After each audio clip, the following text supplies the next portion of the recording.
pour chacun d'entre nous, même si on a l'habitude, chaque fois qu'on doit intuber un tout petit, c'est quand même une expérience stressante parce que c'est tout petit, donc on est un petit peu difficile à voir ce qu'on voudrait voir, et puis il sature vite, et puis voilà, on est toujours dans une situation stressante, et donc le but ce soir, c'est d'essayer de vous donner un certain nombre de données pour rendre cette situation mieux gérable. Alors j'espère que chacun d'entre nous retournera à la maison avec des choses nouvelles. Il y a des choses que vous connaissez, il y en a d'autres que vous connaissez peut-être pas. Et puis c'est toujours intéressant de taper sur des bons vieux clous. Donc dans l'ordre, on va parler un petit peu d'anatomie et de physiologie, de matériel, parce qu'il n'y a pas que la technique, il y a le matériel qu'on utilise aussi. Qu'est-ce qu'il en est des nouveaux vidéos, laryngos, tous les scopes qu'on essaye de nous vendre? Est-ce que c'est utile chez le tout petit? Et puis enfin, quelques notions sur l'intubation difficile. Il y a des choses nouvelles qui sortent, et je pense que ça remet parfois en cause nos bons vieux principes ou nos bons vieux algorithmes, mais c'est une occasion d'y réfléchir. Alors classiquement, on vous dit toujours, le larynx d'un tout petit, c'est comme un cône, et dont la partie la plus étroite est le cricoïde. Cricoïde qui est une structure circulaire et fermée. Et en fait, tout ça vient toujours du même article de Eckenoff en 51. Et tout le monde recite ça. Et en fait, quand on va voir cet article, on se rend compte que lui-même cite un article d'un certain Bayeux en 1897 qui avait fait des moulages au plâtre de gorges d'enfants qui étaient décédés de diphtérie. Donc on part avec des choses assez anciennes qu'on répète en le tenant pour acquis. Et il y a quelques années, il y a deux recherches différentes qui ont été faites. Une, c'était en résonance magnétique. Ils ont pris des enfants qui avaient une sédation propofol et qui étaient en respiration spontanée, et ils ont fait des coupes à différents niveaux des voies aériennes. Et plus récemment, il y a une autre étude qui a été faite, ça c'est des enfants sous CEVO, mais qui étaient curarisés, donc en apnée, et avec un système de vidéobronchoscopie, ils ont été regardés, mesurés très précisément tout ce qui se passait au niveau des cordes, des voies aériennes. Et donc pour vous montrer un petit peu le genre d'image qu'ils voyaient, vous voyez ici une image des cordes vocales, ils mesuraient les diamètres antérieurs et transverses, et ici c'est au niveau du cricoïde. Qu'est-ce qu'ils ont constaté d'abord? Et d'abord, la première chose, que le cricoïde, c'est pas rond, c'est une ellipse, c'est ovale, et la partie la plus étroite, c'est le diamètre transverse. Et donc, quand on a une petite fuite au niveau d'un tube, quand on recherche la fuite pour être sûr de ne pas faire trop de pression, mais la fuite, elle n'est pas tout autour, elle ne se produit que au-dessus et en dessous, et donc il est possible, même avec une fuite correcte, d'encore exercer des pressions excessives sur les bords. Autre chose, ils se sont rendus compte qu'en fait, la partie la plus étroite du larynx, ce sont les cordes vocales, en termes de surface, par rapport au cricoïde. Mais les cordes vocales se laissent écarter. Donc c'est simplement un problème fonctionnel, et la partie la plus étroite de nouveau du larynx, mais anatomiquement, celle qu'on ne peut pas dilater, ça reste le cricoïde, qui est une structure rigide. Et ça explique pourquoi les lésions qu'on voit après une intubation prolongée sont soit au niveau des cordes, soit au niveau du cricoïde. C'est au niveau du cricoïde si on a fait une intubation avec un tube trop gros, c'est au niveau des cordes si on a fait une intubation un petit peu brutale, ou si c'est un enfant qui est resté longtemps aux soins intensifs et qui n'était pas curarisé, c'est des habitudes maintenant, et donc qui bougeait ses cordes vocales autour de la sonde endotrachéale. Et donc en fait, le larynx de l'enfant, c'est une structure davantage cylindrique que conique. Il y en a même qui disent maintenant que c'est l'inverse, c'est un cône dans l'autre sens. Je pense que si on garde la notion de structure cylindrique, on est probablement plus près de la vérité. Simplement, ça c'est pour illustrer ce qu'ils ont montré. Donc vous voyez ici l'âge des enfants, la surface au niveau du cricoïde, la surface au niveau des cordes vocales mesurées comme je vous l'ai montré. Vous voyez que la surface au niveau du cricoïde est plus importante qu'au niveau des cordes vocales. Bon, il y a beaucoup de variations, mais simplement pour vous expliquer ce concept de structure fonctionnelle par rapport à anatomique. Ça, c'est une image que j'ai piquée dans un vieil institut il y a quelques années, qui résume tout ce qu'on pense des voies aériennes chez le tout petit. Donc, vous voyez ici, c'est une structure bien cylindrique. Ici, encore un petit peu cette notion que c'est plus étroit là. L'important à retenir, c'est que le larynx est situé plus haut dans le cou chez le tout petit que chez l'adulte. Ici, au niveau de C5, au niveau de C2, C3. Et il y a quelque chose qu'on oublie souvent, et c'est quelque chose qui est important chaque fois que vous intubez un tout petit, c'est la direction de la trachée. Regardez ici, la trachée d'un adulte est quasiment rectiligne, celle d'un tout petit est dirigée en bas et en arrière. Et donc quand vous intubez, vous allez mettre un tube qui a une concavité antérieure, et souvent on passe les cordes et puis on dit « je bute ». Simplement vous butez parce que l'axe de la sonde endotrachéale est en opposition avec l'axe de la trachée. Et donc qu'est-ce qu'il faut faire? Simplement à ce moment-là twister, tourner le tube de 180 degrés pour qu'il adapte la même direction que la trachée, ça va tout seul. On le fait souvent, hein. On a l'impression qu'on est en train de ramener la trachée. Non, c'est simplement, on place l'axe de la sonde endotrachéale qui était comme ça, on le place dans le même axe que la trachée et ça évite beaucoup de petits soucis. Ça simplement c'est une vision, c'est la vision des ORL d'un larynx de tout petit et d'un larynx adulte. Vous voyez cette grande épiglotte en oméga un peu flaccide et qui a toujours un petit peu tendance à tomber devant l'orifice glottique. Alors il y a beaucoup de gens maintenant se disent, est-ce qu'il est légitime d'utiliser le score de Cormack chez le tout petit? Parce que en fait la vision n'est pas la même. On a des arythénoïdes et des structures ici qui sont souvent un petit peu plus grosses. Et donc même si on voit l'épiglotte, parfois on ne voit pas très bien la glotte, parce que simplement on a des gros arythénoïdes qui sont ici et qui bouchent un petit peu la vue. Et donc certains disent qu'il vaut mieux utiliser le score POGO, qui simplement dit bien, quel est le pourcentage de vision de la glotte que je vois. Ça ne va pas changer notre vie, mais simplement pour expliquer que vous pouvez de temps en temps trouver ça dans les articles. Maintenant, si on revient à la physiologie, vous voyez qu'on a l'habitude, en tout cas à Saint-Luc, de mettre un petit rouleau sous les épaules. Quand je présente ce genre de dia en France, par exemple, on me demande qu'est-ce que c'est que ce truc. Mais c'est quelque chose d'important. Pourquoi? D'abord parce que ça facilite l'extension du cou, donc ça ouvre les voies aériennes, mais surtout, ça diminue la pression de collapsus passif du pharynx. Qu'est-ce que c'est la pression de collapsus passif du pharynx? C'est la pression à laquelle le pharynx est fermé spontanément. Et donc c'est une représentation des forces que doit développer l'enfant pour ouvrir son pharynx. Et donc, si vous vous mettez en position neutre, la pression est à peu près atmosphérique. Si vous comme ça, parce qu'elle est positive, et donc vous devez dégager une énorme pression.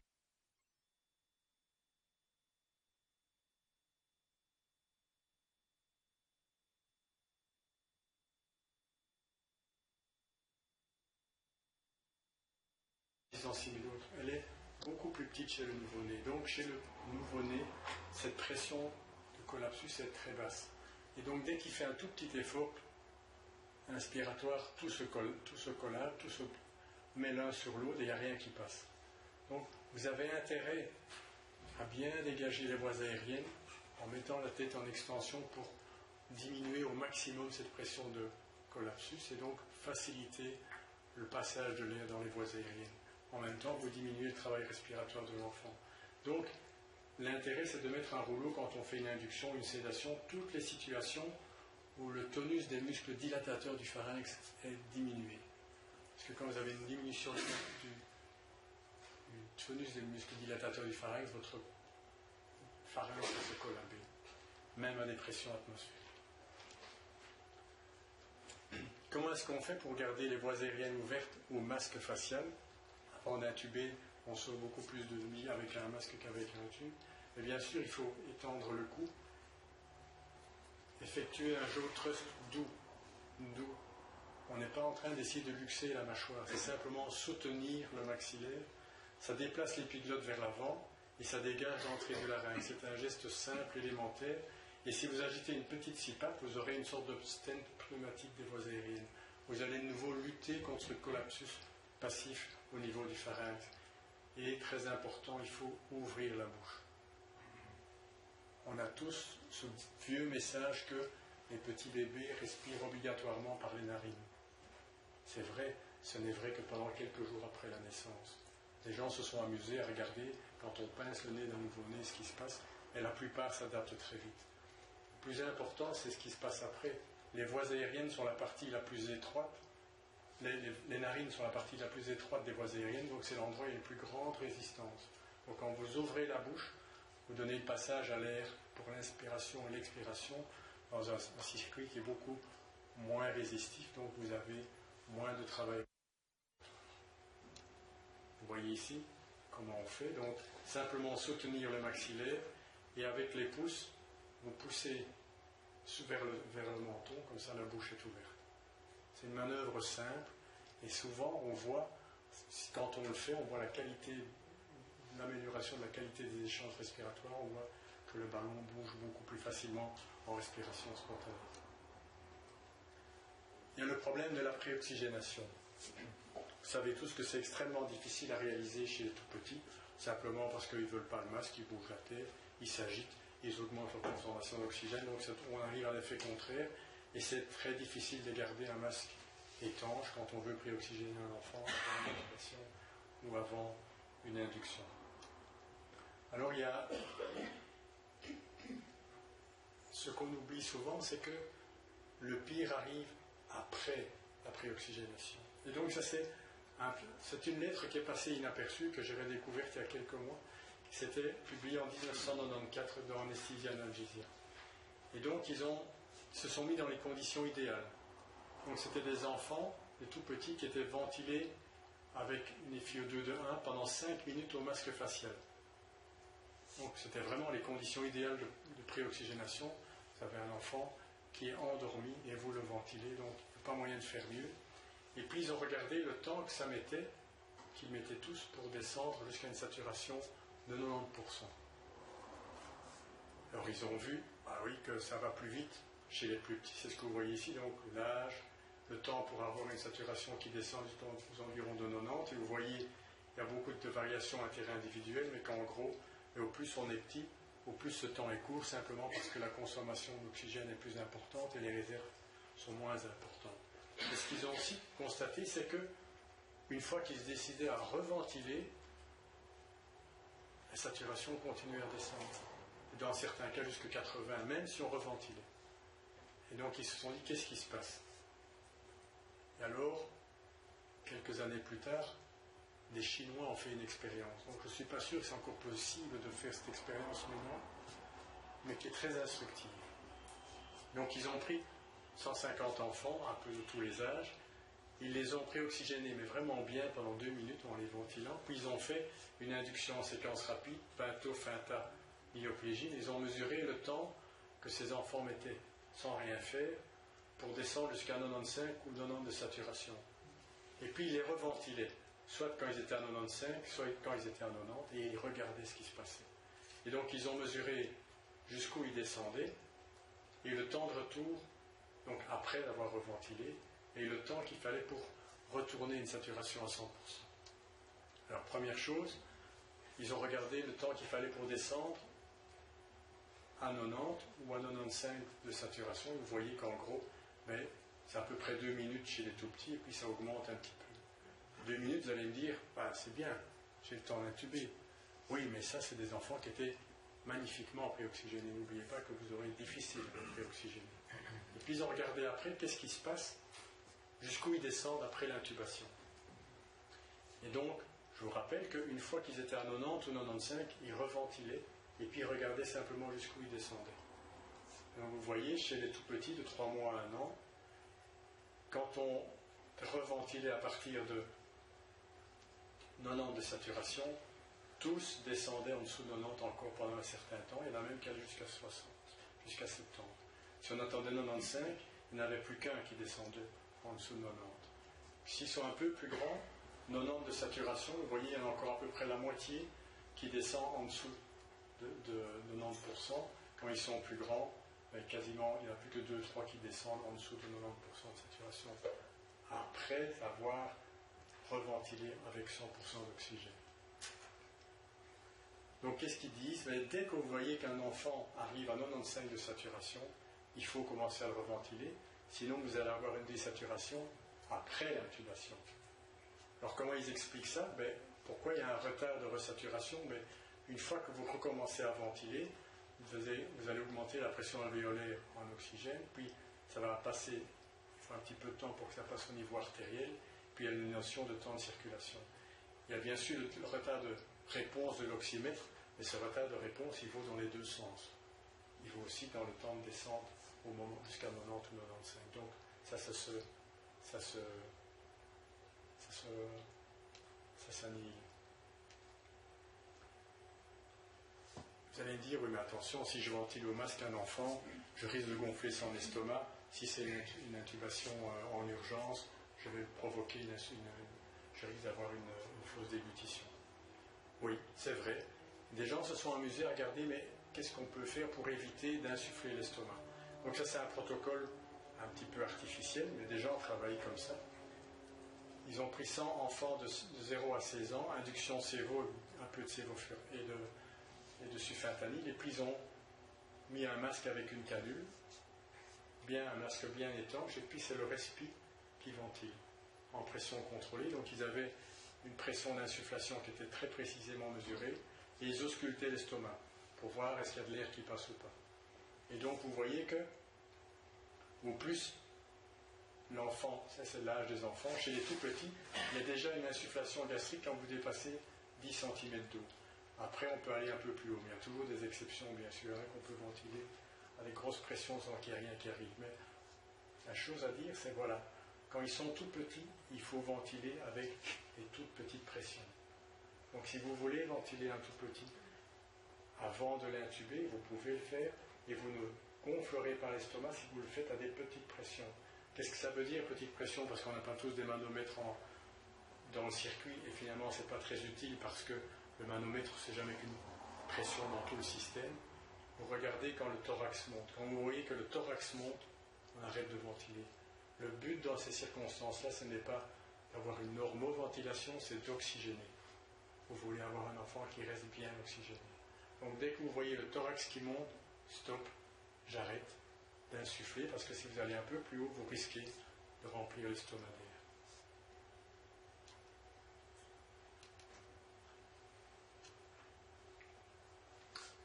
Maintenant qu'on a un petit peu vu les principes d'anatomie et de physiologie, qu'est-ce qu'on va faire point de vue matériel? Donc dans les livres, on dit en dessous d'un an, lame droite, au-dessus d'un an, une lame courbe. En réalité, ça n'a pas beaucoup d'importance. Premier principe, ne jamais charger l'épiglotte, sauf vraiment cas exceptionnel d'intubation difficile. Mais en principe, on ne charge pas l'épiglotte. Parce que c'est une structure très fragile et réflexogène. Et aussi, si vous n'avez pas l'habitude, et que vous chargez un petit peu loin l'épiglotte, vous allez charger l'épiglotte et les aryténoïdes. Et tout ce que vous allez voir, ce sera l'ésophage. Et donc vous allez intuber l'ésophage. Donc si vous chargez l'épiglotte, il faut bien faire attention de ne charger que le bout pour retrouver vos critères habituels, les cordes vocales, les aryténoïdes. Sinon, les débutants, ils intubent l'ésophage. La lame droite écarte mal la langue, elle n'est pas faite pour ça, et donc si ça prend un petit peu de temps, vous avez une langue qui va venir vous réembêter, vous diminuez un peu votre espace de travail. Et si vous avez besoin d'une pince de McGill, c'est pas facile d'utiliser une pince de McGill avec une lame droite, parce que vous n'avez pas beaucoup de place dans la bouche. Alors voilà, ça c'est toutes les lames qui existent. Donc ici tu as toute une série de lames droites, ici toute une série de lames courbes. Il faut faire attention, parce qu'elles ont souvent le même nom, mais ce n'est pas la même chose. Et donc ici j'ai pris des lames 2, donc ici il y a réutilisable, ici il y a lumière optique et ici une bonne vieille Macintosh.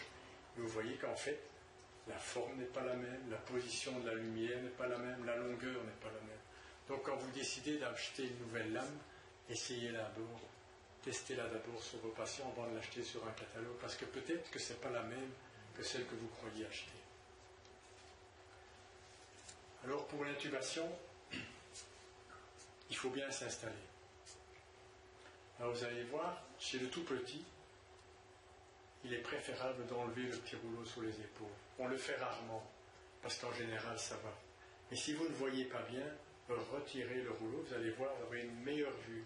Simplement parce que avec le rouleau, vous rendez plus antérieur quelque chose qui est déjà fort antérieur. Vous enlevez le rouleau et souvent, votre Cormac 3 devient un Cormac 2 ou parfois 1. Donc c'est une petite manœuvre qui est utile et qui ne coûte rien. Par contre, chez les plus grands, ça vaut la peine de mettre quelque chose en dessous de la tête pour un petit peu faciliter la flexion de la tête. Deuxième chose, n'oubliez pas chez le tout petit d'utiliser votre petit doigt. Le but ici, c'est de pousser au niveau du cricoïde, mais plutôt du thyroïde, cartilage thyroïde en général, ça vous permet, en appuyant un tout petit peu, d'abaisser le larynx dans votre axe de vision. Vous voyez ici, ça, on le voit très bien avec... Ils ont mis une source de lumière sur le laryngoscope, donc ici il n'y a rien.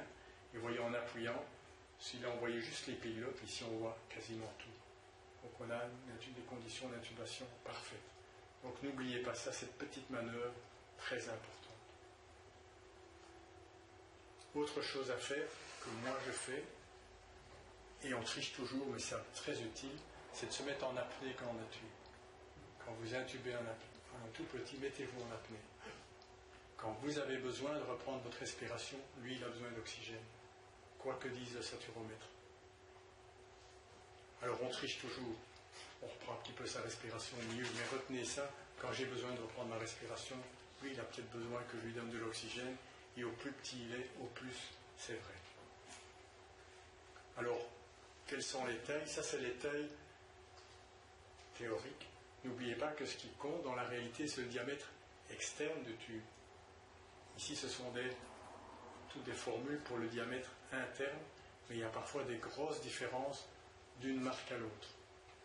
Il y a des tubes qui sont plus gros que d'autres, et donc parfois un tube 4 d'une marque est trop petit pour un enfant, alors qu'il avait un tube d'une autre marque quelques semaines avant sans problème. Donc, méfiez-vous, c'est le diamètre externe qui compte pour la notion de fuite et aussi pour les dégâts au niveau de la trachée. Si vous utilisez une sonde avec ballonnet, il faut soit vous reprenez la bonne vieille formule comme par exemple H plus 16 divisé par 4 et vous retirez une demi-mesure, soit vous faites H plus 3 divisé par 4. Alors, qu'est-ce qu'il faut utiliser, un tube à ballonnet ou sans ballonnet?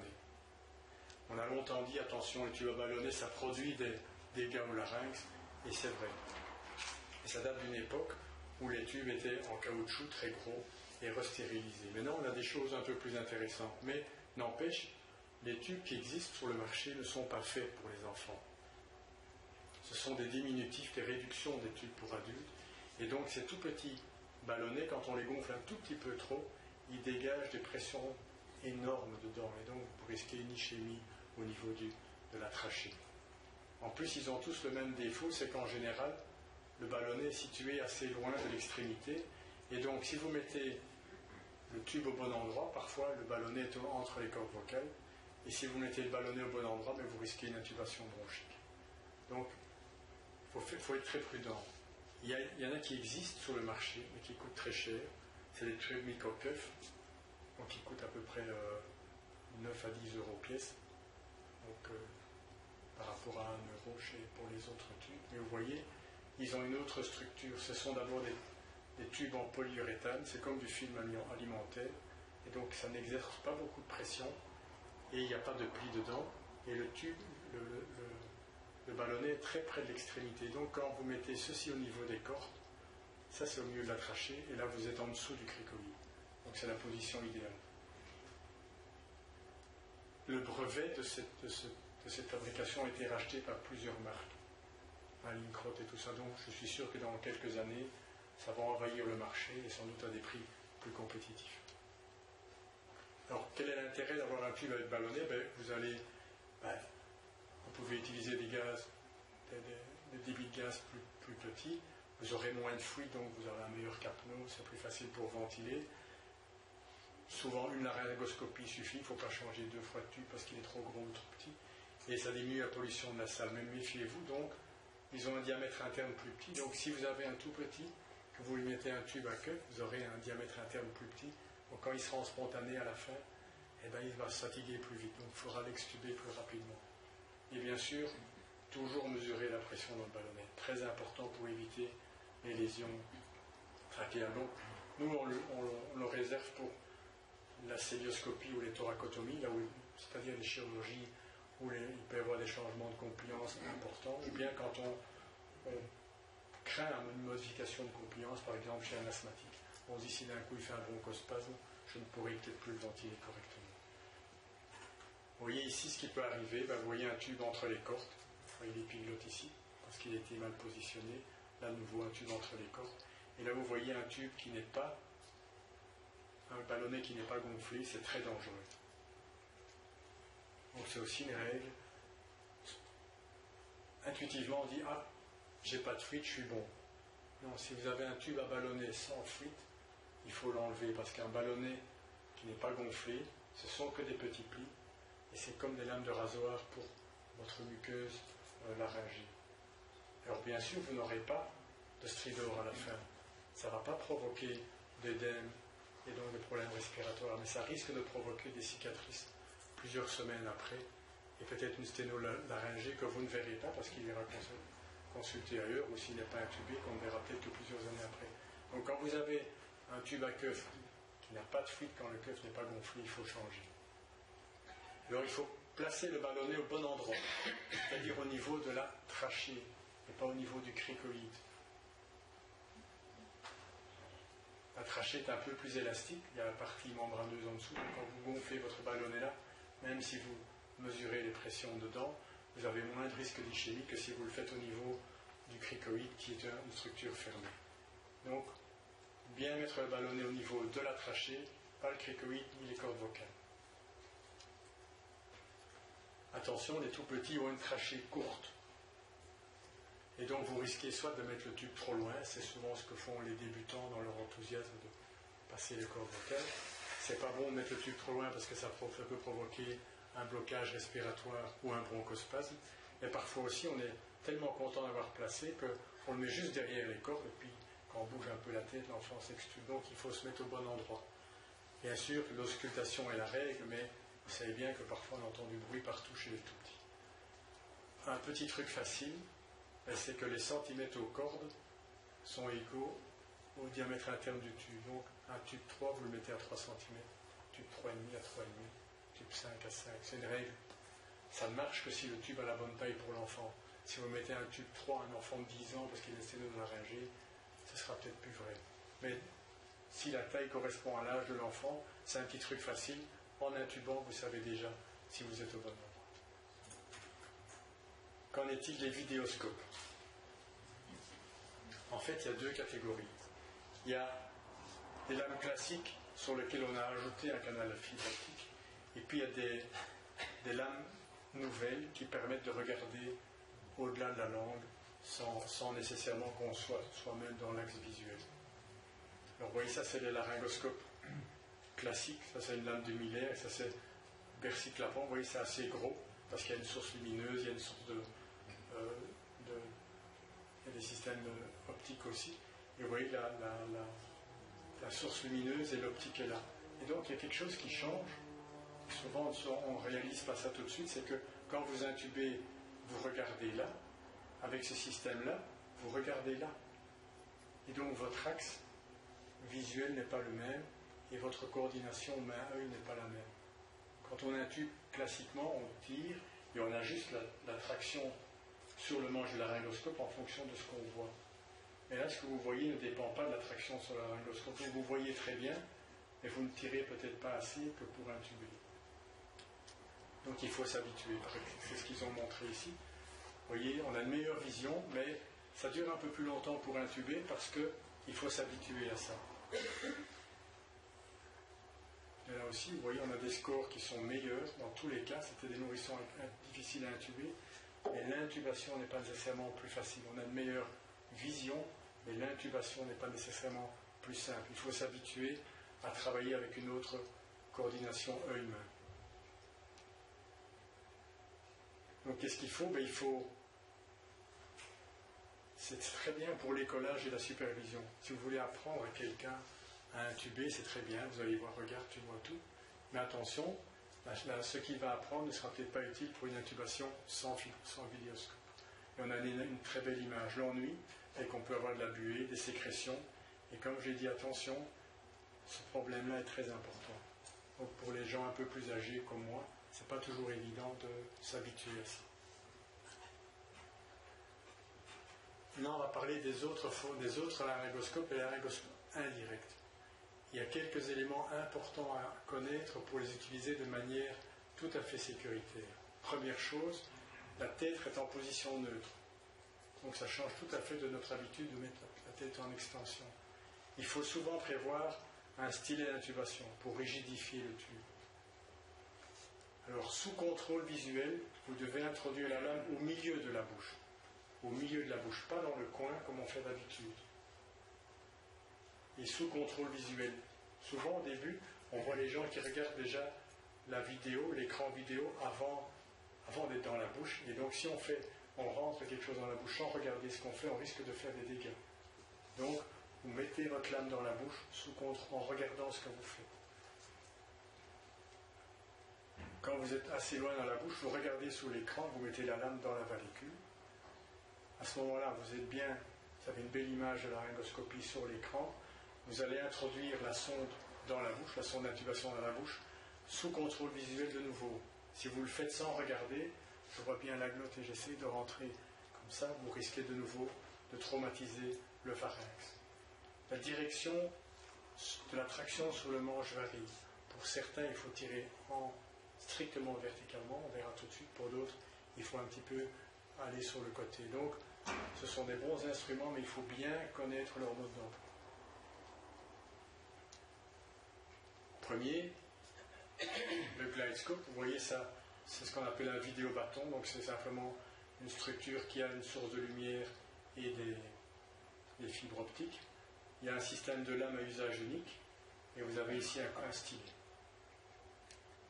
Alors on met la lame sur le bâton et puis vous voyez, on a l'écran devant soi, on voit ici un petit peu l'épiglotte et on peut voir très bien toutes les structures. Vous voyez ici, il faut quand même de temps en temps un petit peu manipuler à l'extérieur pour avoir une vision idéale.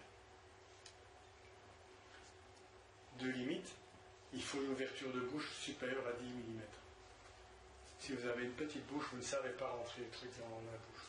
Donc, parfois, les gens disent, mais non, j'ai plus besoin de fibroscope, j'ai un GlideScope. Ouais, si vous avez une petite ouverture de bouche, ben, vous ne savez pas mettre votre GlideScope dans la bouche et donc vous ne savez pas même faire une intubation nasale.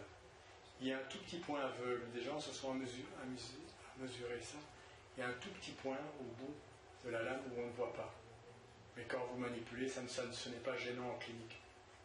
C'est un phénomène optique simplement puisque les fibres optiques viennent comme ça. Bon, ce qui se passe ici, vous ne le voyez pas.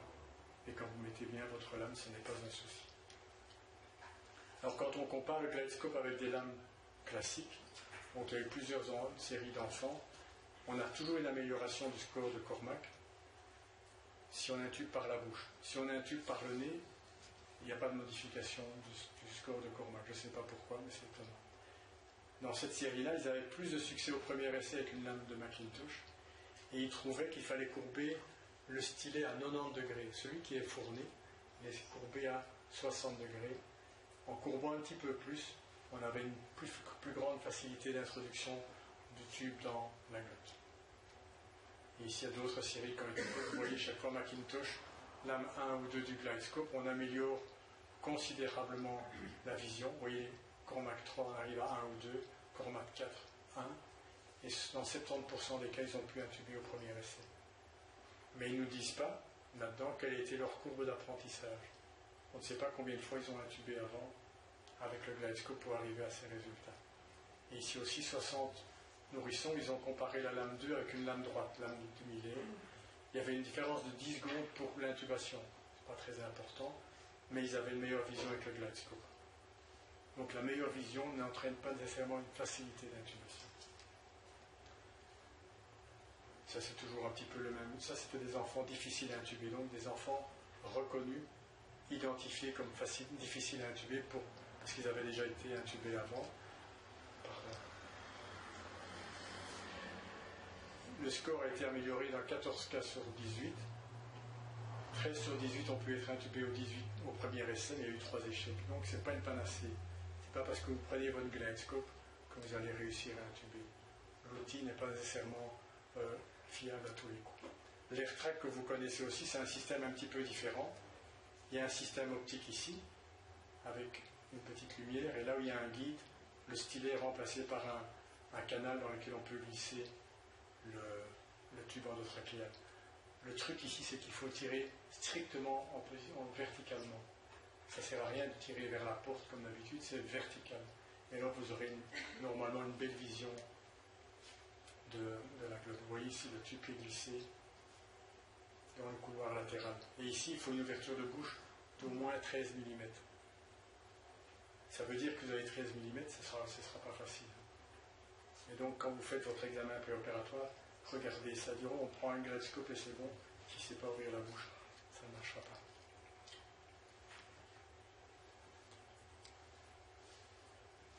Il n'y a pas beaucoup d'études qui ont évalué l'air tract dans les conditions normales. Ici, il y en a une où ils ont comparé des nourrissons et des enfants, soit avec une lame de Miller. Donc, toujours, meilleure vision de la glotte, surtout chez les tout-petits, mais délai d'intubation environ 60 secondes de plus. Simplement, on voit mieux, mais ce n'est pas nécessairement mieux en termes de qualité d'intubation. Il y a beaucoup de case reports d'intubation difficile réussie avec l'air tract, donc ça peut être une bonne solution malgré tout, mais n'oubliez pas, il y a aussi des échecs. Ça, c'est quelque chose qui est un peu moins connu, qui s'appelle le TruView, qu'on présente toujours dans tous les grands congrès qui vient d'Israël. C'est en fait une lame de laryngoscope un petit peu trafiquée. Donc vous voyez, vous regardez par là, vous avez un système d'insufflation d'oxygène qui va par là, vous avez une lampe là, et le système de vision qui est là. Et donc vous avez une lame qui est courbée à 46 degrés. Là aussi, il faut une ouverture d'au moins 10 mm. Et c'est toujours la même chose. Vous devez l'introduire au milieu de la bouche. Et vous voyez ici, c'est la même chose. Il y a un tout petit point aveugle. Et donc, ils disent, quand vous intubez avec ce genre de choses, il faut faire une pression cricoïdienne pour bien voir toutes les structures. Sinon, vous risquez, comme il y a un endroit que vous ne voyez pas, que si le tube passe là, d'aller faire des petits dégâts. Est-ce que ça marche? Est-ce que ça ne marche pas? En général, il y a plus de scores 1 et 2 dans les groupes qui utilisent le TruView, mais dans cette étude-là, il n'y avait pas de score de type 3. Ça a toujours été facile à intuber, mais il y avait des problèmes de coordination main-œil. C'est la même chose qu'il y a tantôt. On a l'impression d'avoir un laryngoscope, mais on voit mieux, et donc on tire moins fort, et il y avait des problèmes de buée. Pour ce qui concerne les stylés optiques, c'est quelque chose qui n'a aucun succès en Europe. C'est des choses qui ont été beaucoup utilisées aux États-Unis et qui sont encore beaucoup utilisées aux États-Unis. Et ici, aucun succès, je ne sais pas pourquoi. Sans doute parce que c'est un petit peu... ça a été longtemps utilisé à l'aveugle et qu'on a l'impression que c'est un petit peu brutal. Il y a ceux-ci qui sont les bronchoscopes de Bonfils et Bramy.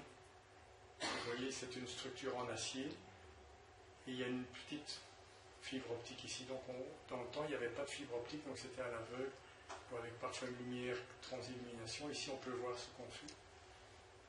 Mais quand les gens l'utilisent en pratique chez les enfants, ils ont dit que ça ne marche pas. Il y a problème de buée, difficulté d'intubation. Donc, le problème probablement avec cette structure-là, c'est que ça a été conçu initialement pour être introduit sur le côté de la bouche.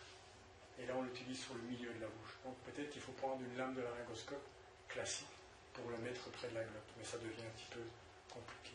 Il y en a un autre qui ressemble un petit peu, qui s'appelle le stylet optique de Chicani. C'est le même principe, mais c'est quelque chose de malléable et de souple. Et donc, c'est plus facile à utiliser parce qu'on peut un petit peu modeler le calibre du tube comme on veut. Et donc, c'est plus facile à utiliser mais il faut faire un jaw thrust ou une traction sur la langue. Ça me rappelle un petit peu le fibroscope, c'est la même chose. Il faut bien dégager pour pouvoir passer derrière la langue et l'épiglotte. Donc, je pense que ces stylets ne sont pas des choses qu'il faut acheter parce que c'est peu utile, il y a beaucoup d'échecs et finalement, ça ne vous sortira pas toujours d'affaire. Quel est le meilleur choix, Glidescope ou AirTrack? Il faut bien en acheter, on ne peut pas se payer les deux. Mais il y a une étude qui a été faite sur 3 ans à Great Ormond Street Hospital à Londres.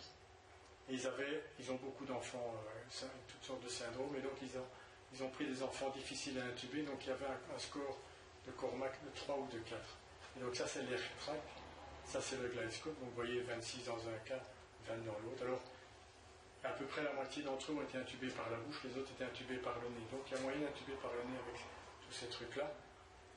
Premier essai, mais c'est plus souvent au premier essai avec l'AirTrack qu'avec le Glidescope. Intubation ésophagienne, vous voyez, il y en a quand même.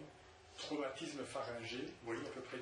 Donc dans 10% des cas, il y avait un traumatisme des piliers de l'amygdale ou du pharynx. Donc il faut faire attention, ce que j'ai dit là tout de suite, à introduire la lame sous contrôle visuel, introduire le tube sous contrôle visuel dans la bouche.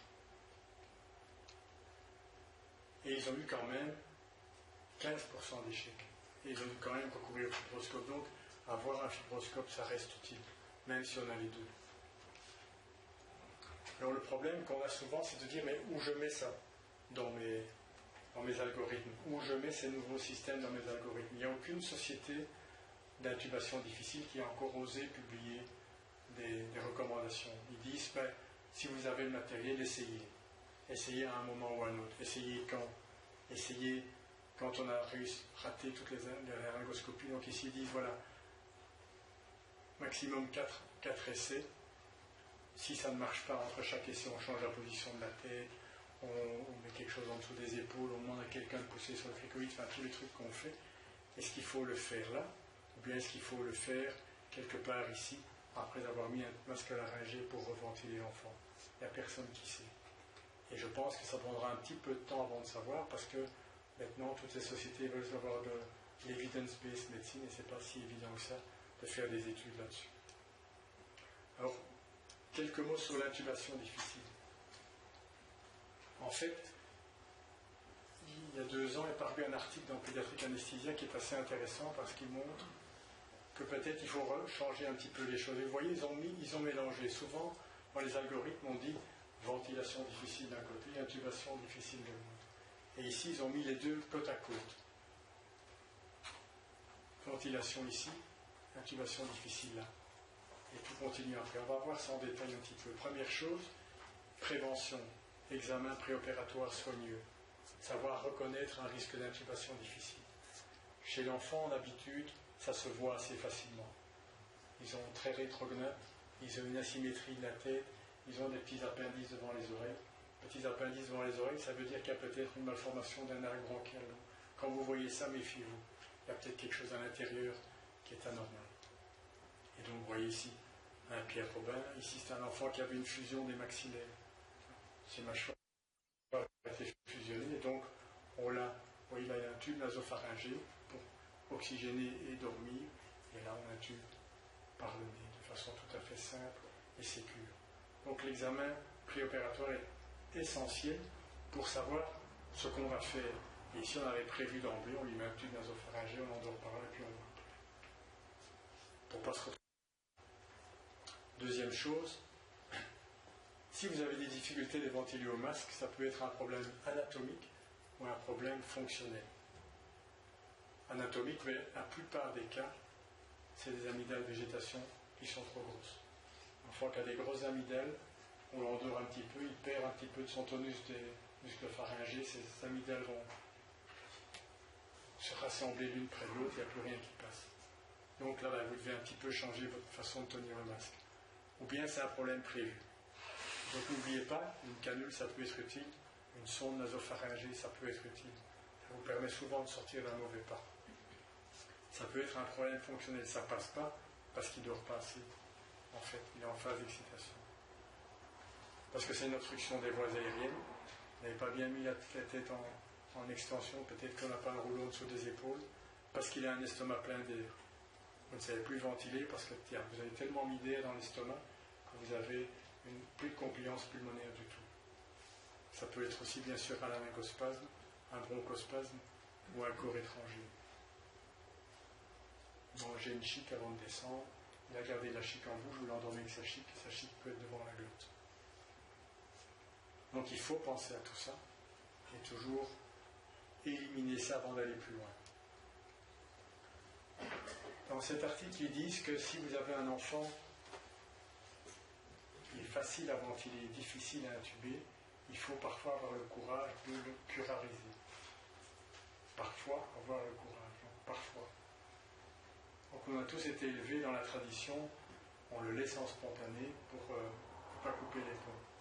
Et là ils disent, mais peut-être que ça vaut la peine de temps en temps de sauter cette barrière. Pourquoi? Parce que si vous curarisez, vous aurez une cible immobile. Ne risquez ni tout ni laryngospasme, mais vous aurez les meilleures conditions d'intubation. Tandis que si vous êtes en ventilation spontanée, l'avantage c'est que l'enfant s'oxygène, tant qu'il respire, il s'oxygène. Le tonus pharyngé est préservé, donc vous ne risquez pas un énorme collapsus des voies aériennes et on se sent un peu plus en sécurité. Par contre, si vous le laissez en spontané, il risque de tousser, il risque de faire un laryngospasme et c'est une cible mobile, donc c'est un petit peu plus difficile. Mais si vous le curarisez, vous risquez d'avoir un collapsus des tissus mous. Il a une énorme masse dans le cou, il a une masse médiastinale, vous enlevez le tonus musculaire. Donc là, c'est des contre-indications absolues. Il est en apnée, donc il va plus vite désaturer. Donc vous n'aurez... Et puis, qu'est-ce qu'on fait si d'un coup il devient impossible à ventiler? Vous avez fait 2 ou 3 essais, il y a un petit peu d'édème, il y a un petit peu de sang, et puis plus rien ne passe. On a tous connu ça. Et puis aussi, si on ventile un petit peu avec trop d'ardeur, on va finir par dilater l'estomac et se retrouver dans la situation que j'ai décrite là tout de suite. Il n'y a plus de compliance pulmonaire, même s'il y a intubation difficile, première chose, vérifier qu'on est bien positionné pour intuber. Vous avez vu, enlever le rouleau dessous des épaules, ça peut être utile. Essayez les manœuvres externes. Demandez à quelqu'un d'un petit peu pousser dans un sens ou dans l'autre. À la limite même, c'est parfois mieux de mettre soi-même la main d'une autre personne au bon endroit. Est-ce que ça vaut la peine de mettre un mandrin?